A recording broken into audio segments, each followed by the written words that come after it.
Hello everyone, welcome to our channel. Today we are going to be watching one of our master barbers at work at Trimsetter's Barbershop. This is the shop that we are at today, and the barber's name is Jimmy Baranye, Jimmy Snips the Jimster.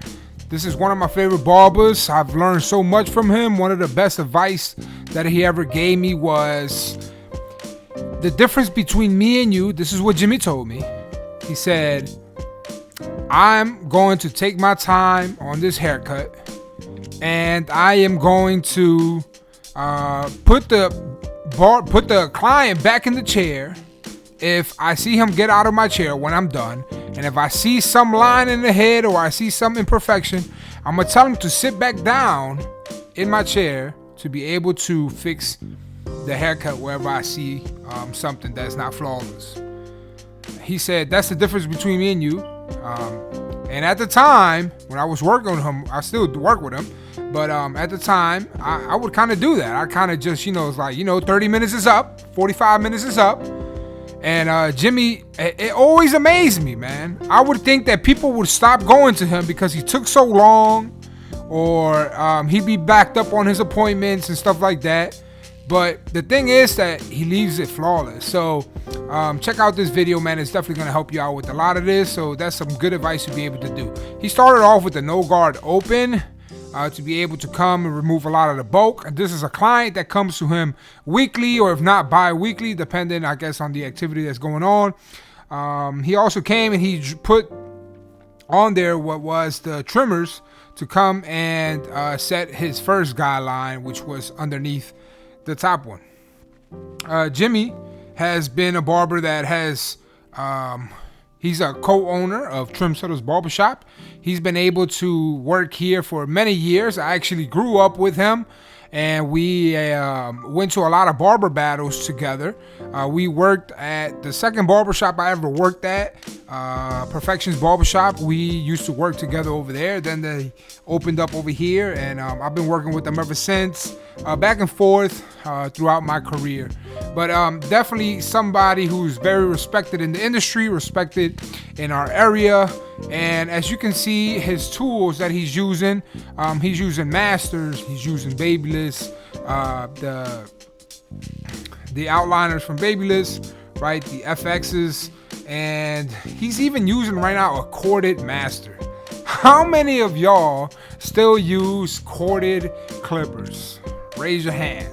I can see y'all right now in the room, wherever you're at in the world, still using corded clippers. I think it's cool, man. I think it's definitely something that is needed, especially whenever you're a barber in high demand, or one of the clippers breaks or something takes place.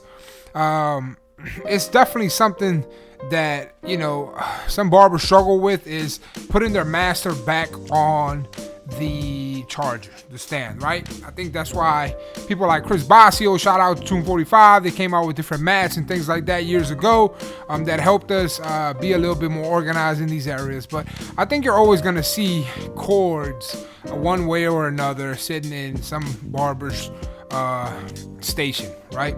So the client here, he has a curly texture hair.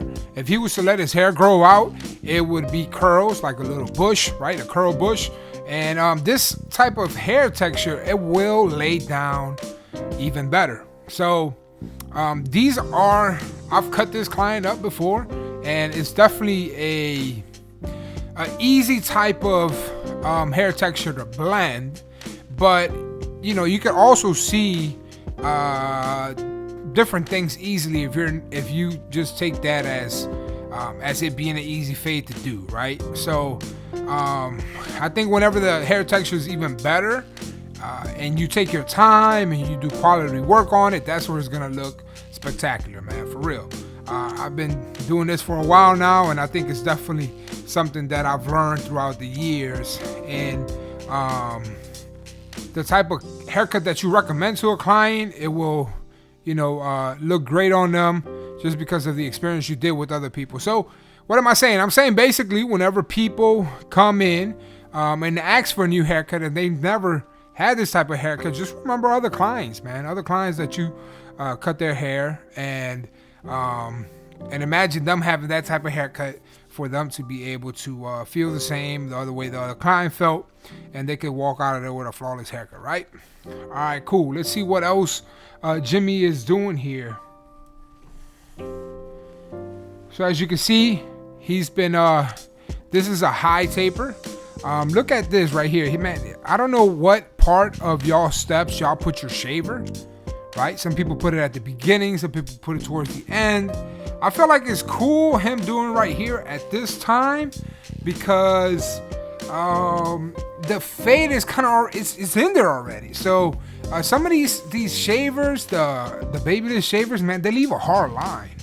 And the Andy shavers, one of the barbers that cuts hair next to me, he has like the Andy shavers, right?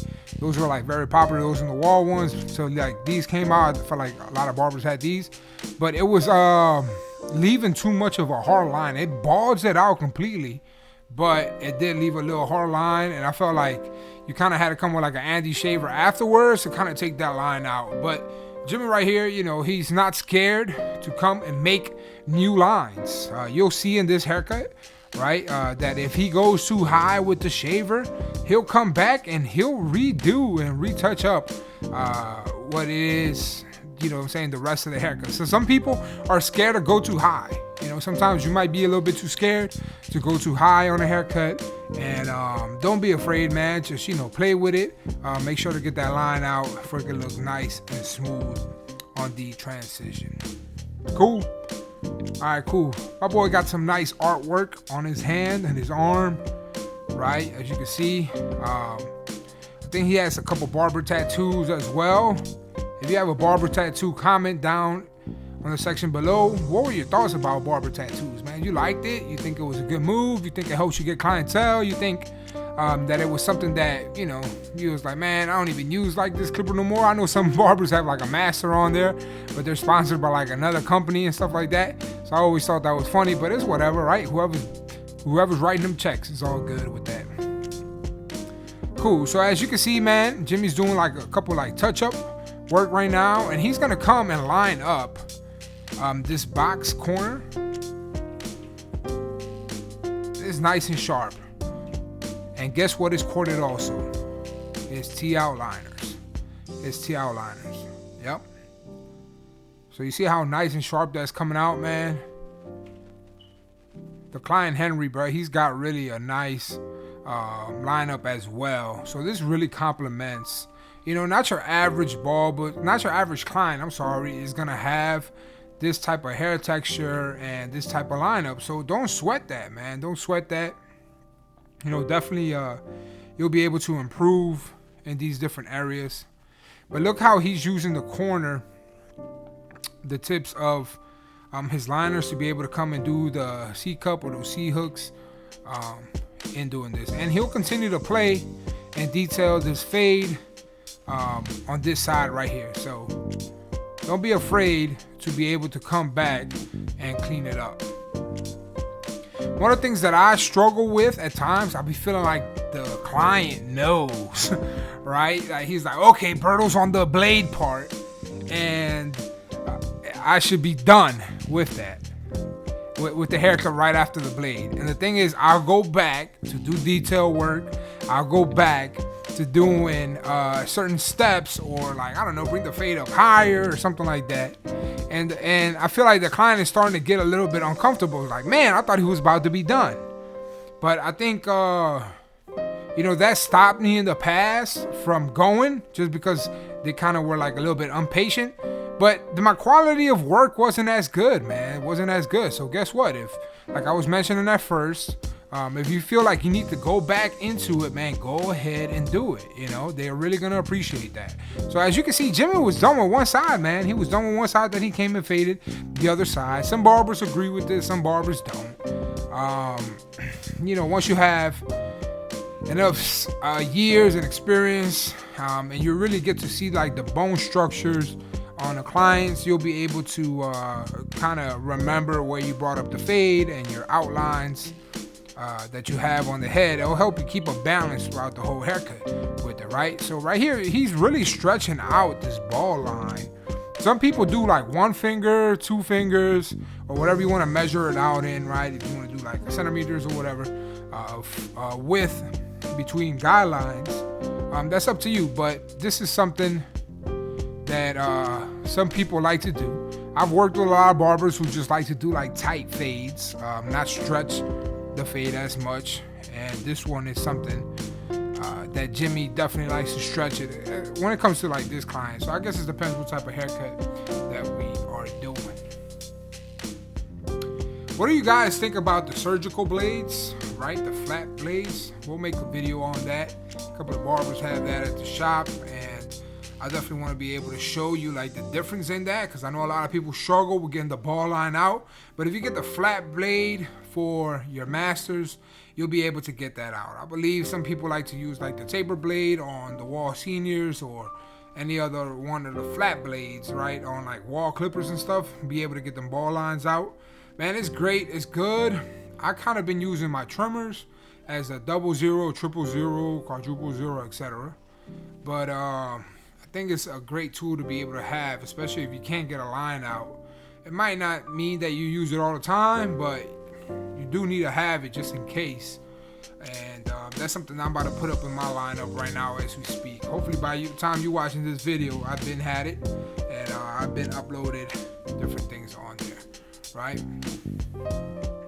So we are located in New Orleans, right? In New Orleans, whenever you come to New Orleans, we're right by the airport. The city that the airport is in is called Kenner.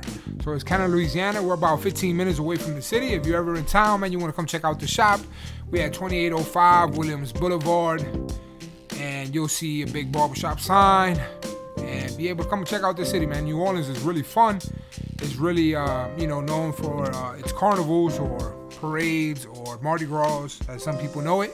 Come out here, eat some crawfish, get some shrimp po' boys, get some good seafood, and yeah, man, you'll be able to have fun in all these different type of areas. So check out how this fade's coming along, man. It's coming along very well, and we had this little sped up, but he's kind of running through it for you to kind of really know about how much time this takes, man. So some barbers want to take about an hour. I think it really depends how much you want to charge. If you want to be known for the quality or how much money you're really trying to make. If you're trying to do 2 heads in an hour, you really gotta be fast, man. You gotta be like not talking and stuff like that. But yeah, I think we charge right now at the barbershop, we charge $40 for a haircut, $50 with beard. We have VIP services that go up to like $130, and there's a difference between how you're charging all these different areas with that. But it sells, man. We stay busy. As you can see, the shop is a nice shop. We're in I want to say it is 2 of the busiest, or if not the busiest, streets, Williams and Veterans. So you're paying for location, man. Location. We have parking here as well. So it's, those are some key things. You're probably like, man, who cares about that? No, you need to care about that. You need to know that those are important things to be able to take into consideration when you are operating your barbershop and you are getting your own barbershop. All right? Because guess what? People don't want to go to the boondocks, man. Some people don't want to do all these type of things.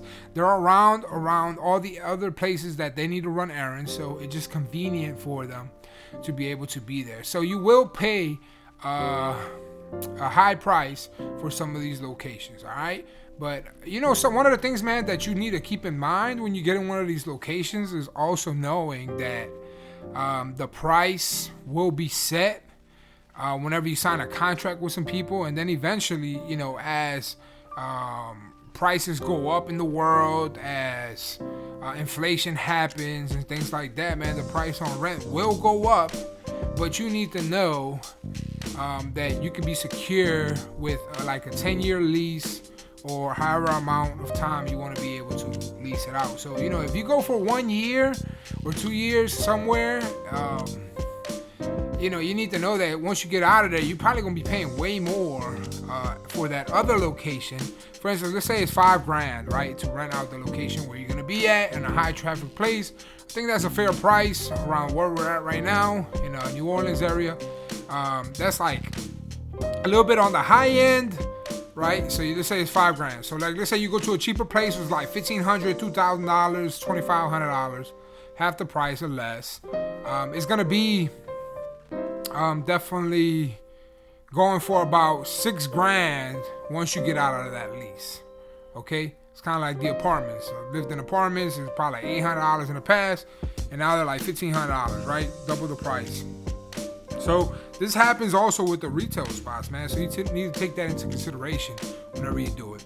As you can see, Jimmy right here, man, he's coming back with this trimmer, and he's flicking it out, trying to really just get it as smooth as possible. As you can see right here, man, he's got this hard line that he made with the shaver, and he's trying to get it out. Will he get it out? Let's find out right here, right now, on Academia Ava. If you ever wonder what Academia Ava stands for, man, it's academy, right? I want to say you say the same thing in English, academia. You can look it up, Google it, right? It's basically just a house of artists in one place, right? Who have mastered the craft. And Abba means father in the Hebrew. So we definitely want to be able to teach like a father should be able to teach their children, his children, and really just get a bunch of master barbers, people who are masters in the craft, to be able to show on here, or people who are, trying to get there. Probably, don't have. We'll probably interview some people with 5 years experience compared to somebody with 30 years experience, and you'll see that some of these dudes are really nice, man. Some of these dudes are out here really getting it and stuff like that, but they might just still be learning, and they don't consider themselves masters, but they probably master certain haircuts that we can learn from them as well too. All right, so make sure you subscribe to the channel, man. Subscribe and hit the like button. Make sure to also follow us on all the other platforms. This will be on my different podcasts and stuff like that we'll be doing. I know some videos probably make more sense just by video, right? But some of the things we're dropping as well are some good gems for you to be able to do. Follow me at Don Humberto. That's D0N_C, my bad, HUMBERT0, Don Humberto on Instagram. And let me know, man, any type of videos that you want to be able to see. This year we're going all in and really trying to bring you the best that we can every single time that we do a video. Alright, so remember, he had lined up already the other side, and now he's lining up this side. And he's focused. He's focused. Trying to get that nice sharp C-hook in there.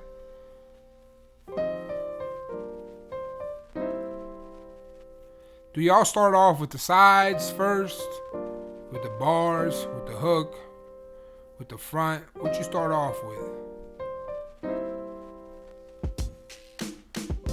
He's kind of just calculating, imagining. You have to imagine really like, what's the outcome? What's the outcome of this haircut? If you was to see it in the street, man, how would you want it to look?